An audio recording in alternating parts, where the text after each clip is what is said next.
world peace is not only possible, but it's inevitable. Yeah. The problem is that we're holding on to divisive, myopic, materialistic ideologies that are inconsistent with the reality of the oneness of humankind. The question is whether we will achieve it through a common vision or only after unimaginable catastrophes leave us with no other choice. Climate change is the game changer. And those leaders that today are saying that this is a hoax, they will be answerable to history. We will transform our patterns of thought and behavior because we have no choice. That is what our collective survival requires.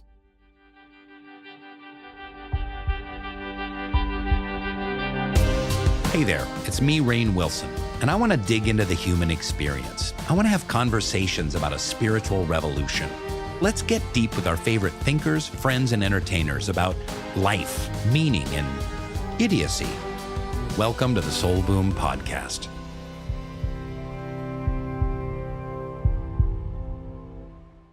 Payam, welcome to Soulboom. Thank you, Rainn. It's great to be here. I'm so excited to have you here. I say that about every guest. I know. I'm so excited. This guest needs no introduction. This guest needs a lot of introduction because no one's heard of him. Unless you go to Massey College, University of Toronto, and work in human rights law, no one knows who the hell you are. Why are you even here? How dare you? Listen, here's the deal. Sorry, Rainn. Our podcast is Soulboom. It's based on ideas in the book. We talk a lot about mental health. We talk about spiritual paths. We talk about personal transformation. But a big part of the Soulboom book is making a societal transformation.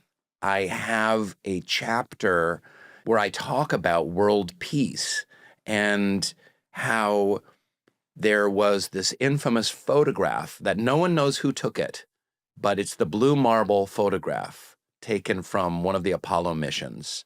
Out the window, one of the astronauts grabbed a camera and went king, and it was the first picture of planet Earth taken from outer space. And the picture went haywire.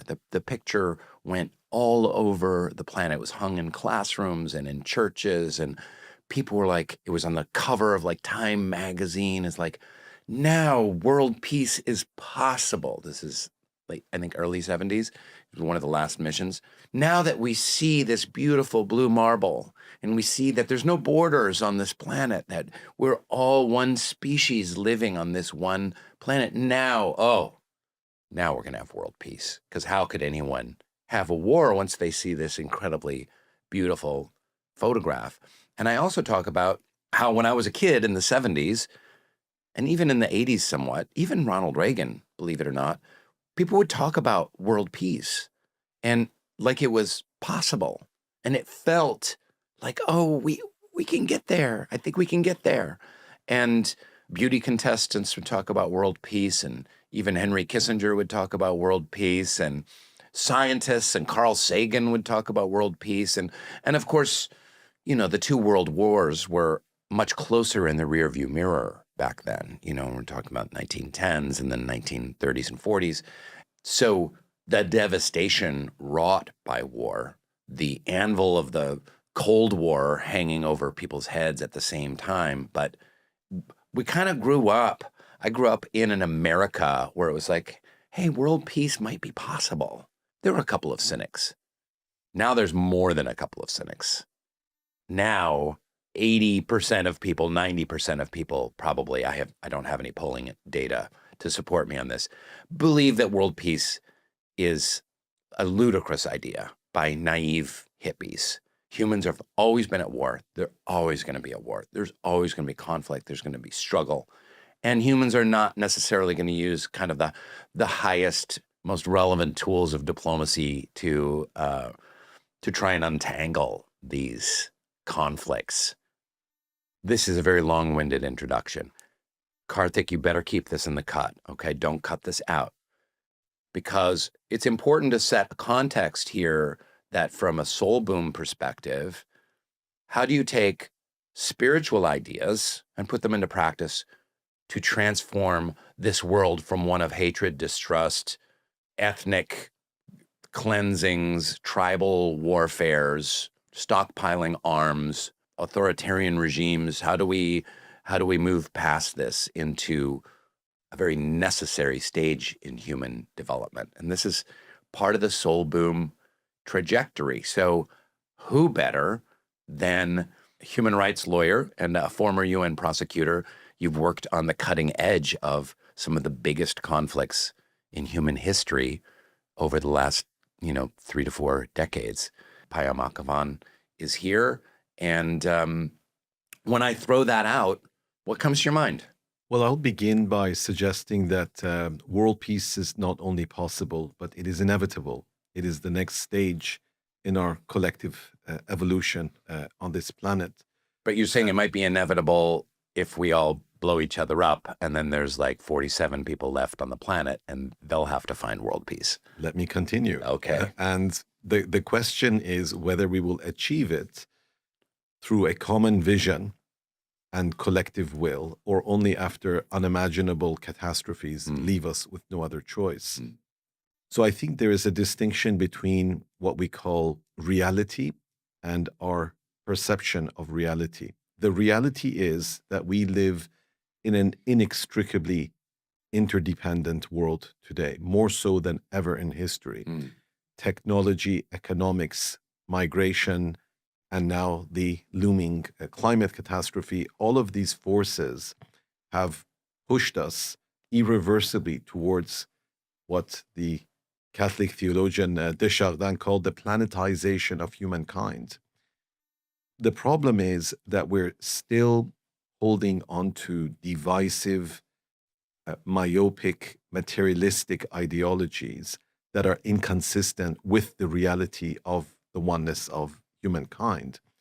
And in fact, we see in recent times a regression, a kind of infantile regression against this reality of interdependence to nativist, essentialist illusions and identities to try and stop the clock. So I think it's blindingly obvious that today we live in a world community where the welfare of the part is inextricably tied to the welfare of the whole. Now, we can achieve this transformation that has already been underway for quite some time if we have a world-embracing vision based on the reality, not the distant ideal, based on this reality that I've described, or we can, through hateful populism, resurgent nationalism, very materialistic conceptions of progress, which are sinking us into ever greater despair and extremes of wealth and poverty and destruction of the environment. One way or the other, it is inevitable, I believe, that we will have to transform our patterns of thought and behavior because we have no choice, because that is what our collective survival requires. And I would just end by saying that we live in an age of great confusion because we see both the best and the worst potentialities inherent in human beings. We see, on the one hand, a stubborn clinging to outdated ways of thinking and behavior, but at the same time, in the midst of crumbling disintegration of that old world that we're so familiar with, we also see the rising of a new global consciousness rooted in belief in human dignity. And we simply have to understand how these two forces are operating in parallel and make sure that we are on the right side of history. And it's very easy to become cynical at this point in time. In general, I tell my students at university, it's very easy to be idealistic in the classroom through ideological posturing and virtue signaling. It's another thing to go out there in the real world and to see the suffering, to see the injustice, and refuse to give up, refuse to surrender, to dig in and to fight for justice and human betterment. So this is not a time for the weak. This is a time for people who have a deep moral and spiritual vision of the future of humankind. But I would say that history is on the side of those people who embrace the oneness of humankind. I've been in the United Nations.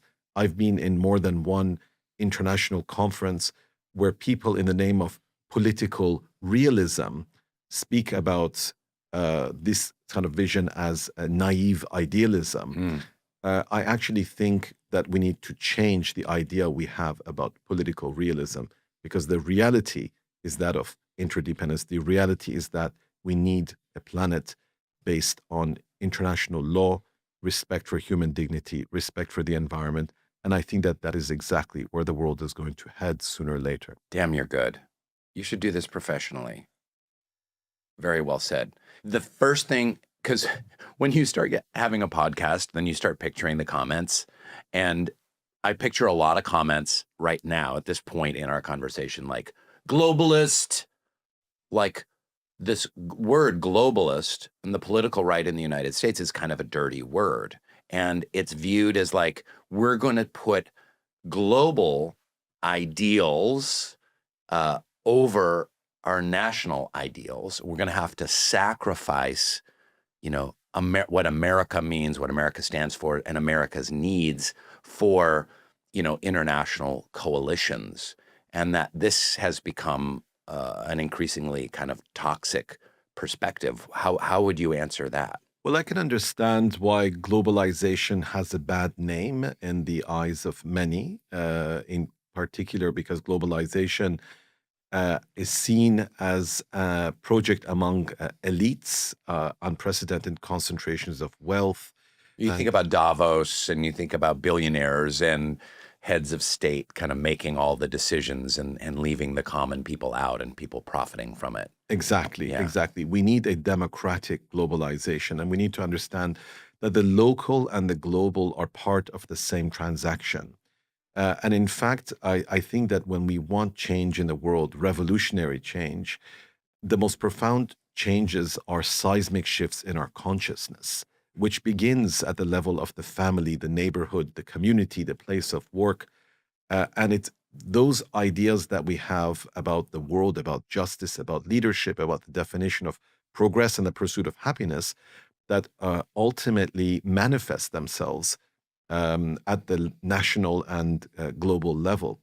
So I think that the current global system is lamentably defective, and it has served the interests of global elites, allowed them to amass vast fortunes to the detriment of the majority. So that is exactly why we need an effective system of global governance to ensure that this process of globalization, the technological revolutions, which have brought unprecedented opportunities for human betterment, are in fact used for human betterment rather than creating an oligarchy of tech billionaires who actually foment nationalist hysteria in order to allow themselves to continue To profit. exactly to profit and exploit people. Well, I think what you're saying is right on the money. And I would say to those who kind of like, goddamn globalists, what about America? That kind of viewpoint is like, actually, it's going to be better for America for us to have peace on the world stage and interdependence that's actually going to profit most of the people in the working class people of the United States. Maybe there's some trade, agreements or, military agreements that at first blush on a short term make it seem like the global stage is being prioritized over America's priorities. But ultimately, it's going to be better for America. Would you agree? Well, let's go back to the conclusion of the Second World War in 1945.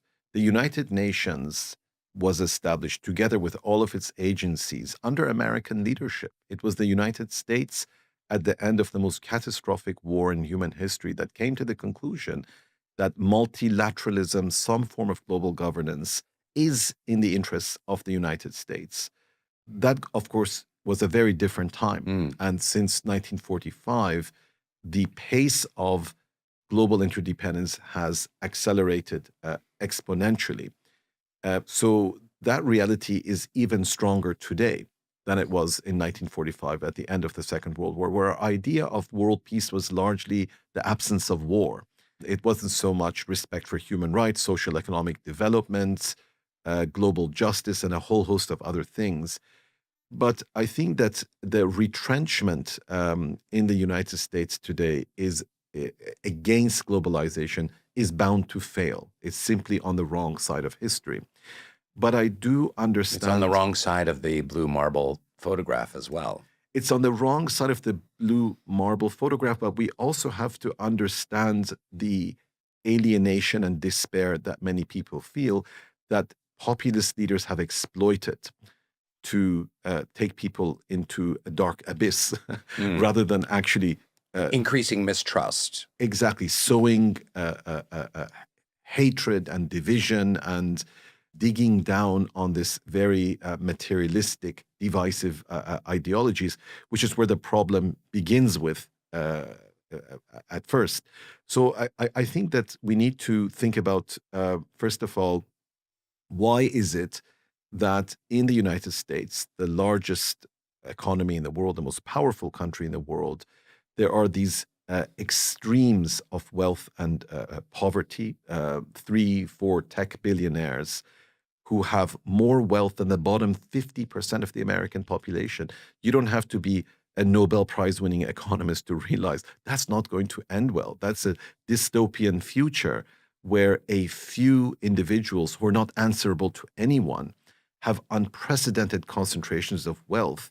That's just like, it's like the Gilded Age. It's like the 1890s. It's like Andrew Carnegie and Rockefeller and that handful of, tycoons that controlled all the industry. Much worse. It's worse. Andrew Carnegie did not have social media algorithms that could invade your mind.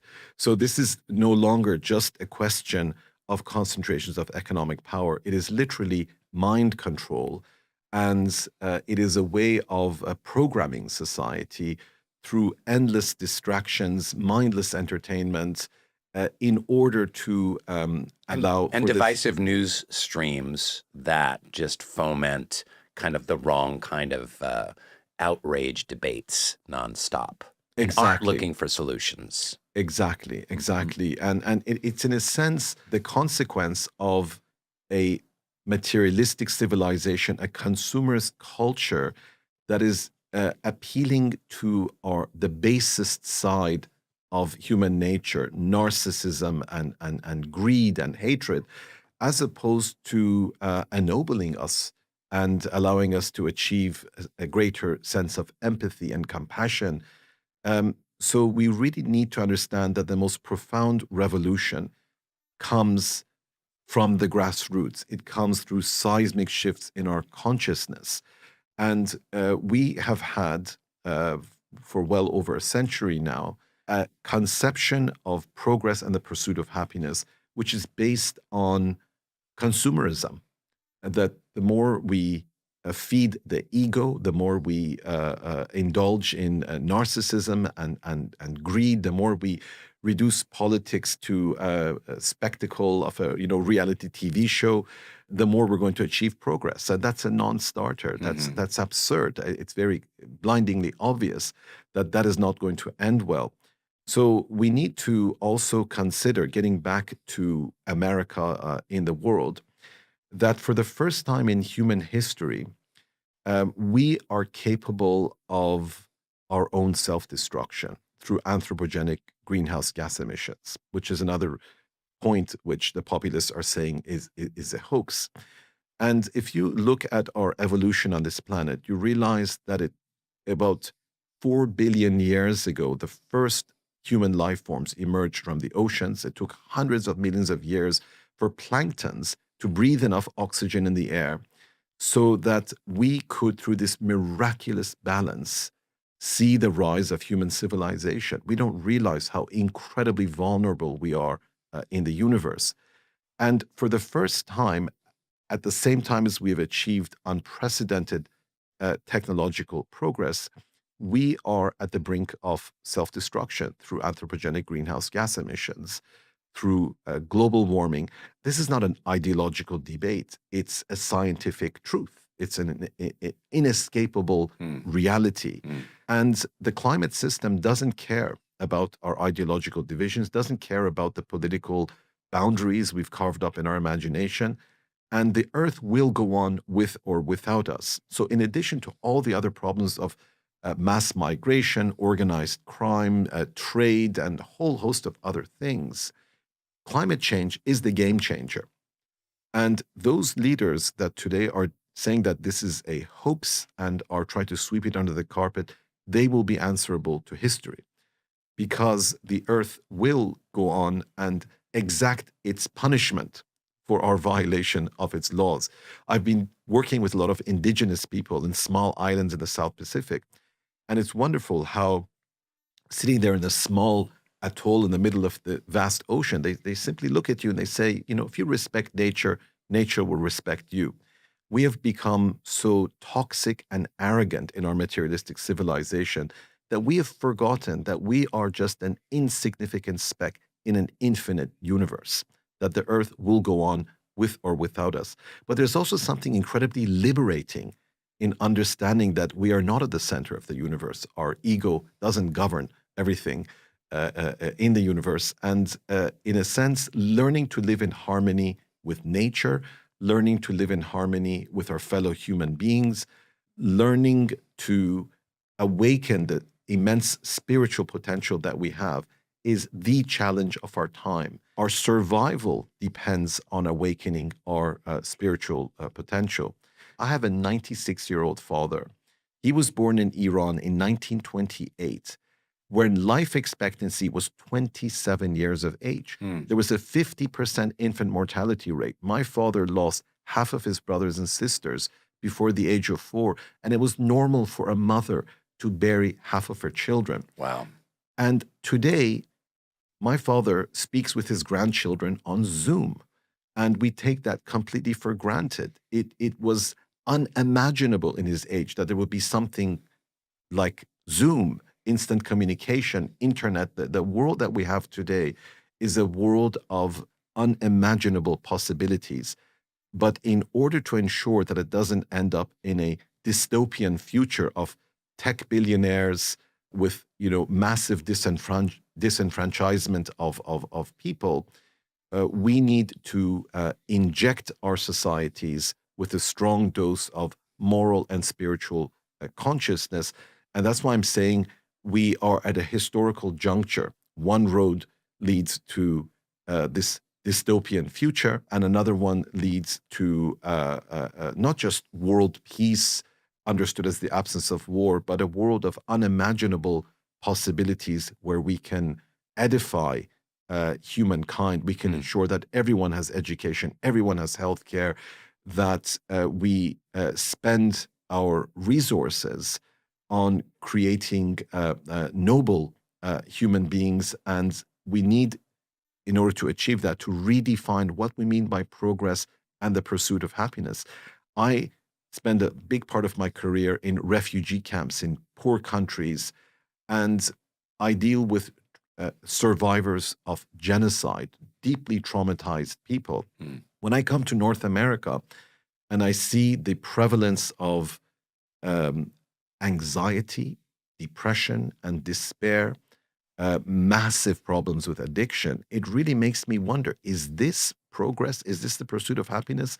That we've created this consumerist, materialistic culture where everyone is drowning in misery. So this is really a revolutionary moment, not just in terms of tinkering with the chairs on the deck of the Titanic, but to really reimagine society, reimagine what is the purpose of all the systems that we've created, if it is not going to bring out this spiritual higher reality that is what makes us human beings. You read a lot of these kind of progressive techno writers that are talking about, you talked about the birth rates, of your 96-year-old grandfather. Father. Oh, I'm sorry. 96-year-old father. He got started late with you, didn't he then? I'm doing the math. He was in his 40s when he had Something you? like that, yeah. But we talk about the birth rates at the time of the birth of your father being 50%. And there has been so much progress made because of technology and medicine and nutrition and communications and transportation, but still all over the world, whether it's Gaza, whether it's South Sudan, whether it's Eastern Congo, Yemen, the Rohingya in Myanmar, the suffering is astonishing and overwhelming. And we spend our times,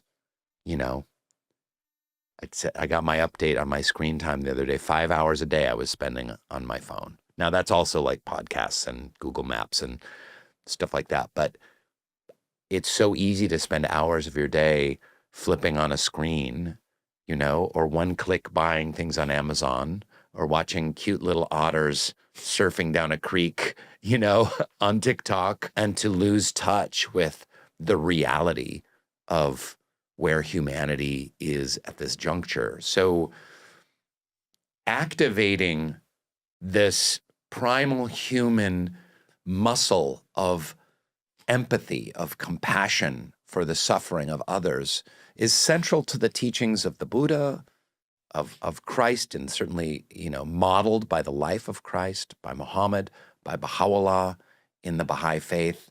And world peace will not be achievable until we harness this power of compassion and are willing to make some kind of small sacrifice in our lives to allay the suffering of others. So there is a kind of a spiritual beating heart at the center of a movement toward world peace. This is not simply about legislation and leaders and laws and world courts. All of those things are important, but they have to be a manifestation of this impulse to say, hey, looking at this blue marble, we need to care for each other. Absolutely, Rainn.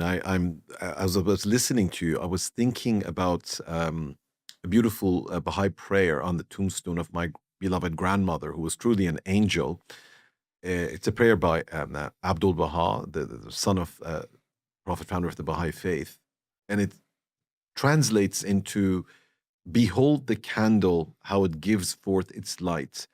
It weeps its life away in order to give forth its light. Then I think that we have to understand that we are that candle. Our purpose is to give forth our light in the darkness, but we cannot do that except through burning, except through weeping our life. And the weeping our life away is about the disappearance of the ego, so that the soul can break out of the prison of self and passion and narcissism and greed. And this brings me back to what I said earlier, that we have lived for the past half a century or so in a period of unprecedented prosperity in terms of levels of education, life expectancy, and one can go on and on, compared to the world of my 96-year-old father, who lost half his siblings in infancy to dysentery and cholera. We live in a world of immense, unprecedented prosperity. But at the same time, we have unprecedented anxiety, depression, despair, what I call the psychic pandemic, substance abuse, and all sorts of addictive behavior, because we have lost touch with our own self. And we have replaced the hyper-connected world of whatever cyberspace metaverse with basic, authentic human bonds, which is what we need to nurture our inner self. So in a sense, we need to go back to the future. We need to rediscover the basic bonds of community, living in harmony with nature, understanding our spiritual self, which is the true source of our happiness and empowerment, and also to realize that struggling for justice, having empathy for others, paying a price for your beliefs, not virtue signaling and paying lip service to liberal platitudes, but really paying a price, suffering and struggling and sacrificing, is being that candle. You are fulfilling your purpose as a human being by struggling. So we shouldn't be surprised that a culture which is all about the extreme indulgence of the ego breeds the despair that we see. And that's the irony of my going to refugee camps and seeing all the misery. But somehow people have a better sense of their self than we do in our bubble of prosperity. And I think that that world is coming to an end as the excesses of this materialistic civilization becomes ever more visible, whether it's in physical terms, like the catastrophic effects of climate change that we are seeing more and more vividly, or whether it has to do with our inner universe, where we need to reconnect with each other at a very deep level. And I remember the great book of Erich Fromm called The Art of Loving, which he wrote in the in the context of 1950s and 60s, the post-war boom, the rise of the consumer society, where he said that modern humans are comfortable, well-fed, well-clad, sexually satisfied. They have access to endless entertainment and what have you, but they experience only the most superficial connections with their fellow human beings. This is what Erich Fromm, the great philosopher, wrote in the 50s and 60s. Imagine what he would have said about the age of social media. And we are still in the midst of the internet cyberspace revolution. The Industrial Revolution occurred in Europe over almost 2 centuries. We were catapulted from feudalism, which was the only way of life that we knew, into the Industrial Revolution, mass migration to urban centers, the progress of modern science and technology and what have you. So it took 2 centuries to radically and irreversibly alter the course of human history. The technological revolution that we're in the midst of now is barely 30 years old. Yeah. So we don't really understand its consequences. One thing we know is that among children, there's an unprecedented rate of self-harm and alienation, exactly because we mistake the cyberspace for the kind of authentic connections that we need to nourish ourselves. When you have a friend on Instagram and they've liked a couple of your photos, that doesn't mean you're ever looking them eyeball to eyeball or sharing your vulnerabilities or asking for help or any of the things that constitute true friendship. But I think we will rebound, and we are rebounding. So there, I'm not cynical. I love to hear it when you're hopeful. I love the hopefulness.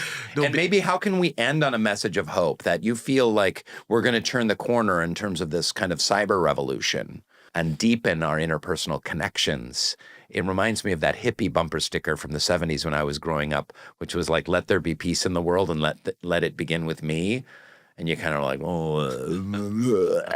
but it's true. The hippies were kind of right on so many things. Like, world peace can start with peace at home, and then peace at your church or on your cul-de-sac or at your school, and peace at your workplace, bringing people together, breaking bread together, walking in nature together. It sounds like these little simple activities, but they go a long way because those ripples can spread. In these difficult times, more than ever, we need to come together in community, and we need to rediscover our immense power. And as I said, it's very easy to give up, and it's very easy to pay lip service to this and that progressive platitude, and then to say, oh my God, life is so difficult, I'm going to get up.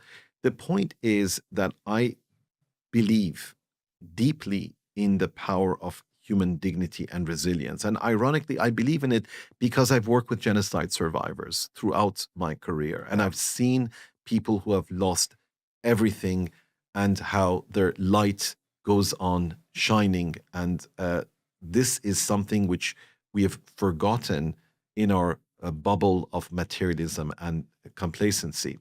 So I think that sometimes we need to maybe go to a place of darkness in order to have our epiphany, our moment of awakening, not just as individuals, but collectively as well. And I see in the new generation a very different consciousness, whether it's questions of gender equality, environmental consciousness, global mindedness, but most importantly, in understanding that life isn't about material possessions. It's not about being a narcissistic, really ugly person who has a lot of power, but actually no power at all. So I think we need to understand instead of the love of power, the power of love. And it's cliche as it sounds. I'm speaking as someone who has seen war, genocide, all sorts of horrors. But we need to rediscover the immense power that we have as human beings. We need to understand that the dinner time conversations we have around the family dinner table, the relations we have at our place of work, the relations we have with our next door neighbor, these are all revolutionary acts. And the profound change that we want in the world is not going to happen overnight, but it is already well in process. And as I said earlier, world peace is not only possible, but it's inevitable. Yeah. Because we have no choice but to, one way or the other, be forced into a planetary civilization where we recognize that there is one Earth, there is one humankind, and that there are spiritual and natural laws in the universe that not even the most powerful people can disregard. So let us move forward, sober, with eyes wide open about the challenges, but also understand that history is on the side of those that want to have that better world with greater human dignity, that world which is governed by justice rather than tyranny and despair. We've got a Substack. If you love the Soulboom podcast, you're going to want to get our weekly newsletter Substack sent to your inbox. A lot of them delve into the ideas around the podcasts that we're doing that week. So sign up, please subscribe.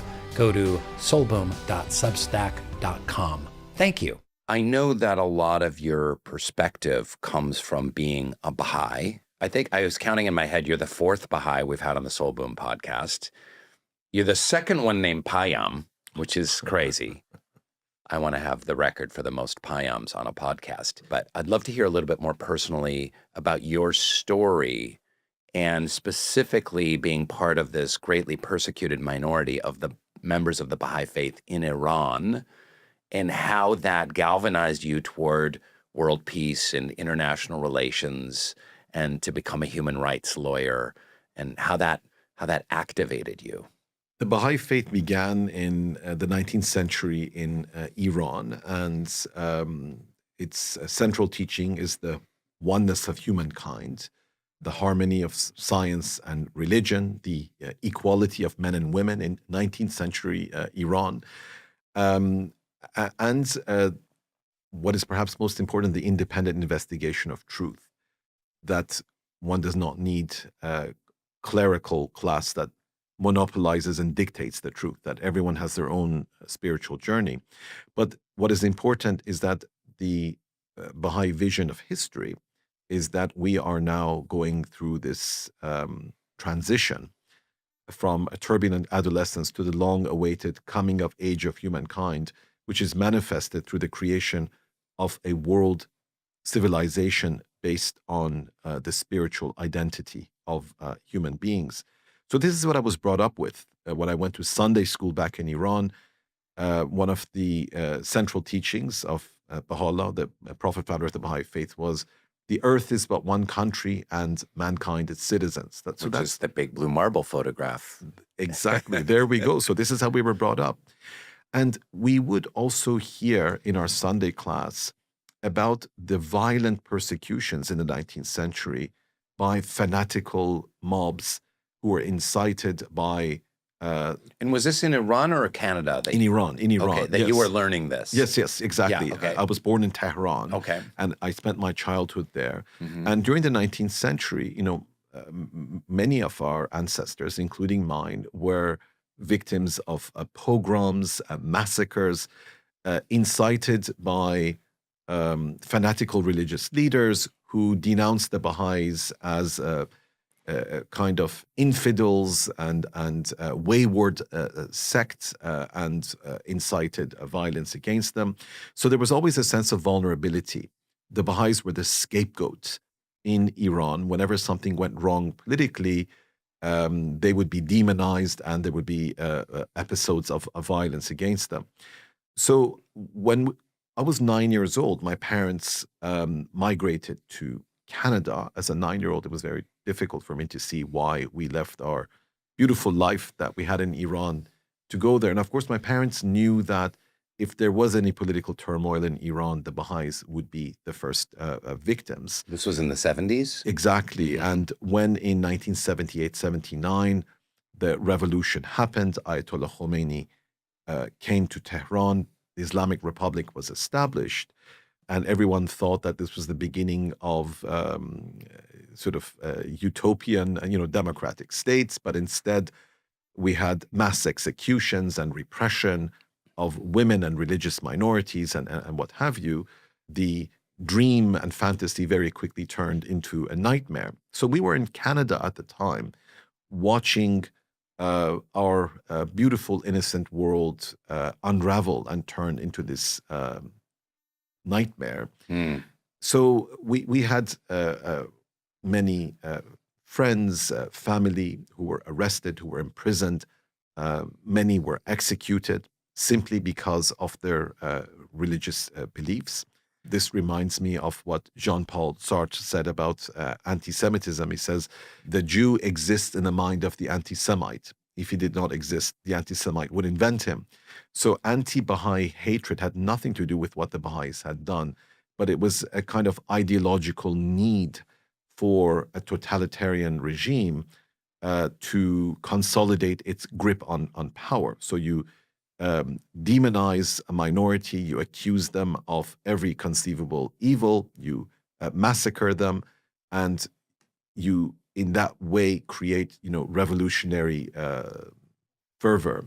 When I was 16 years old, I think I had a life-changing experience when I heard that a 16-year-old contemporary from Iran by the name of Mona Mahmoudnejad in the city of Shiraz had been arrested in high school for writing an essay in which she demanded her human rights. In the summer of 1983, Mona, together with 9 other Baha'i women, were taken to a field in the city of Shiraz and executed by hanging. And when that news came to me, I remember the first thing I thought was, why her and not me? Because the only difference between us is that my family immigrated to Canada, right, and her stayed behind in Iran.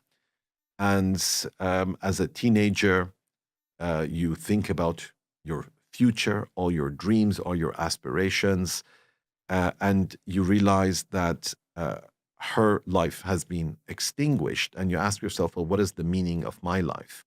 And I realized that sometimes a meaningful death is better than a meaningless life. Wow, that's an intense thing to say.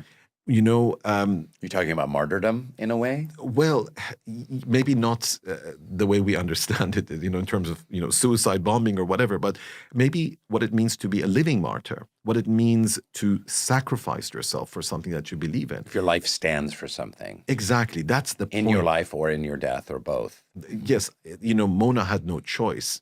She gave her life for what she believed in because she lived in a country where people were executed simply because of their beliefs. But I lived in a free country. So I asked myself, what is my freedom worth if it's wasted on selfish mediocrity? Right. In this, as I said, consumerist culture, which celebrates superficial distractions and hedonism and what have you.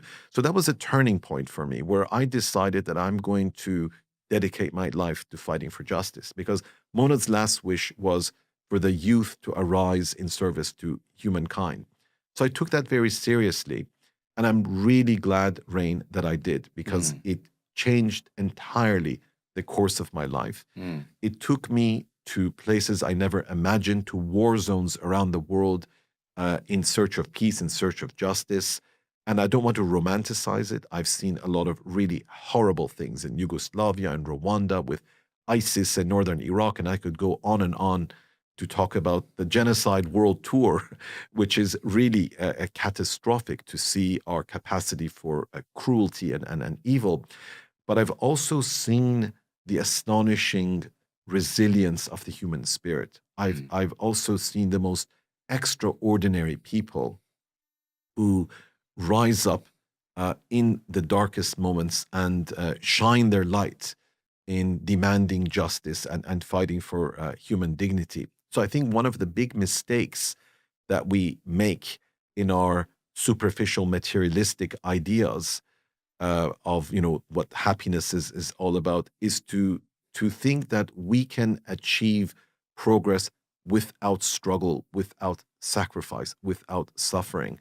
This, in fact, I think is why we have so much misery in our world of plenty, in our world of exceptional prosperity. We are experiencing anxiety and depression and despair because we have a culture which feeds the ego, not the soul. So your program, Soulboom, I think really hits the nail right on the head. Was taken. Okay, there we go. Well, I think Soulboom is great because one of the greatest things you can do for your own self is to live a life of service for humankind. You're not helping anyone except yourself. And in a sense, by giving of yourself to others, you are experiencing and unfolding your human potential. So still, after all these years, Mona's sacrifice still resonates with me and touches me very deeply. And it makes me realize that all journeys begin by being touched by something very deep. And understanding justice begins with experiencing injustice and understanding that we cannot remain indifferent to what is happening in the world, that we are responsible, because all it takes for evil to triumph is for good people to do nothing. That is why we have the terrible things that we see in the world, because most people don't care. They don't know, they don't care. But when people awaken, when people mobilize, when people act in solidarity with each other, their potential is immense. Just as very small elites throughout history have committed acts of great and radical evil, we too, people of goodwill, can achieve acts of great nobility and progress if we understand our immense potential. And I specifically want to get to some really heartbreaking stories about some of the women that are currently imprisoned and the persecution of so many amazing Baha'i women, artists and lawyers, and just housewives and mothers behind bars in prison for no other reason than they're Baha'is. There have been a series of revolutionary uprisings, the most recent and most notable of which was perhaps the first feminist revolution in history, the Woman Life Liberty movement of 2022, which was called the Mahsa Amini Revolution, after the young woman Mahsa Amini, who was basically beaten to death for failing to cover her hair properly. So today in Iran, there's unprecedented sympathy for the Baha'is, as people have awakened to the fact that the more that the regime tries to demonize the minority, the more that people believe there must be something really good about them. So that's why they're being demonized.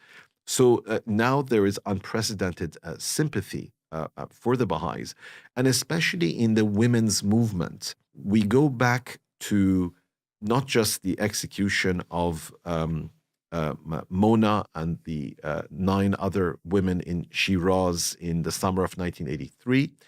But even if you go further back in the 19th century, there is a famous heroic figure by the name of Tahireh, who was a poetess, legendary poetess, who was celebrated by Iranian feminists, Baha'i and non-Baha'i alike, who, because she unveiled herself and spoke about the equality of men and women, was put to death.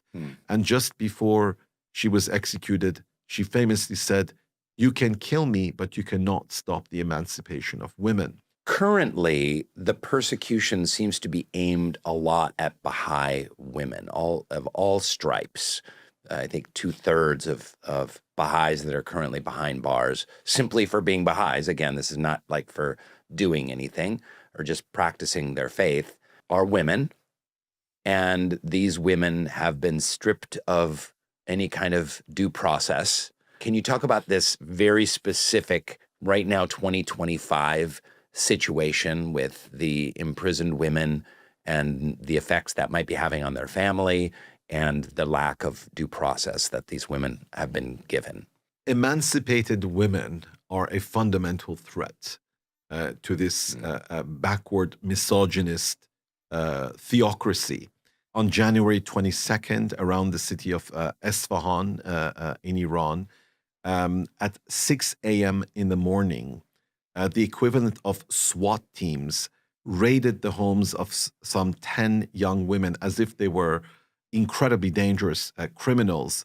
So there were violent raids on their home, and without any arrest warrant, without any basis, these women were arrested, brought back into prison, having already been subject to arrests and prosecutions before. And this is happening at a time when the country is sinking into ever greater poverty. People are suffering from inflation. They have difficulty putting food on the table. So one sees that just as the fortunes and needs of ordinary people are deteriorating, there is this acceleration of demonization and persecution against the Baha'is. And one sees really the absurdity of trying to blame a peaceful community that simply wants to serve its society, to try and deflect attention away from, the real woes and injustices. But I don't think the Iranian people are buying it anymore. And unfortunately, people have awakened to the fact that the Baha'is are not the source of all evil that they were made out to be, that in fact, they're victims of a gross injustice. And it should be said that one of the teachings of the Baha'i faith is that Baha'is are supposed to remain loyal to their government. Even if they're a part of like a really unjust government, Baha'is are working for something larger, like the spiritual transformation of humanity. So not breaking any laws and being essentially good citizens, which Baha'is have been of Iran since the get-go, is part of the Baha'i DNA. Well, exactly. The Baha'is certainly don't believe in sedition or violence. The Baha'is do believe in social transformation, but they believe that the way to achieve it is through spiritual empowerment, education, service to one's society. But once again, if you have built an ideology based on obsessive hatred and violence, something as simple as a community that believes in spiritual enlightenment and service to society and equality of men and women becomes a threat.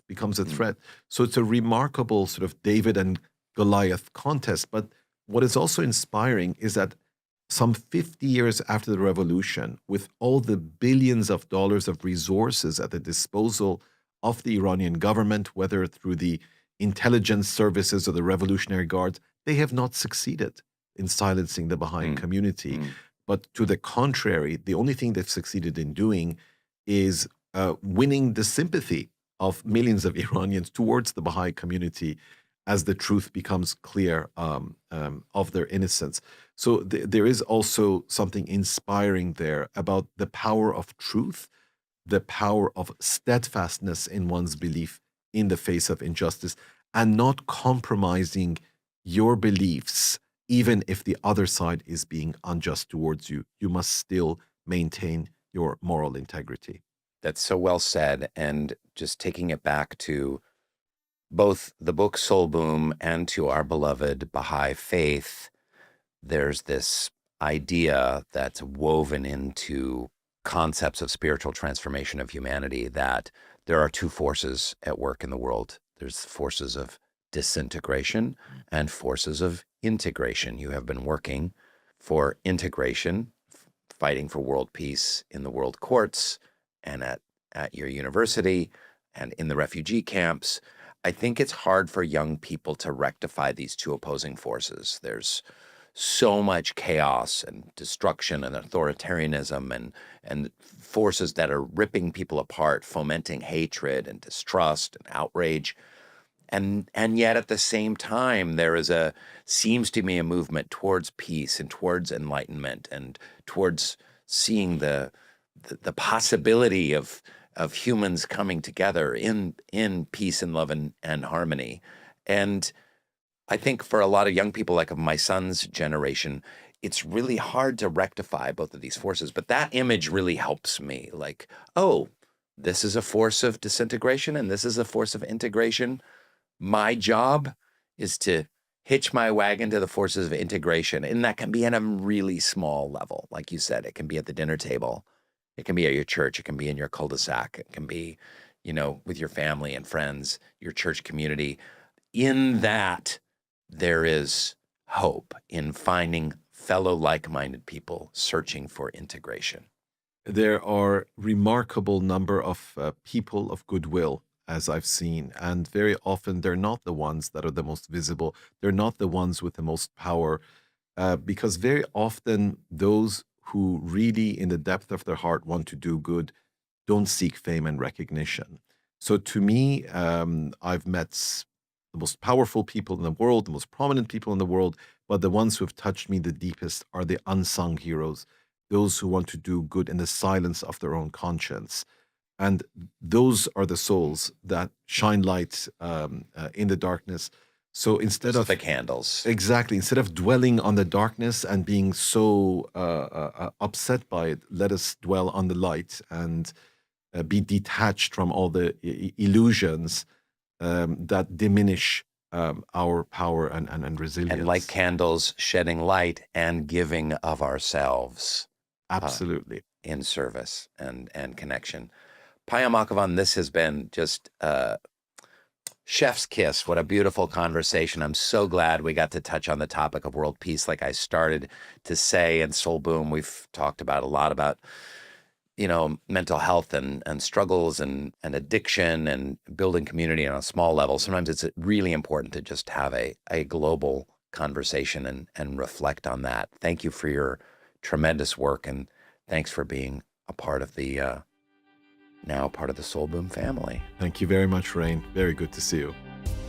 The Soulboom Podcast. Subscribe now on YouTube, Spotify, Apple Podcasts, and wherever else you get your stupid podcasts.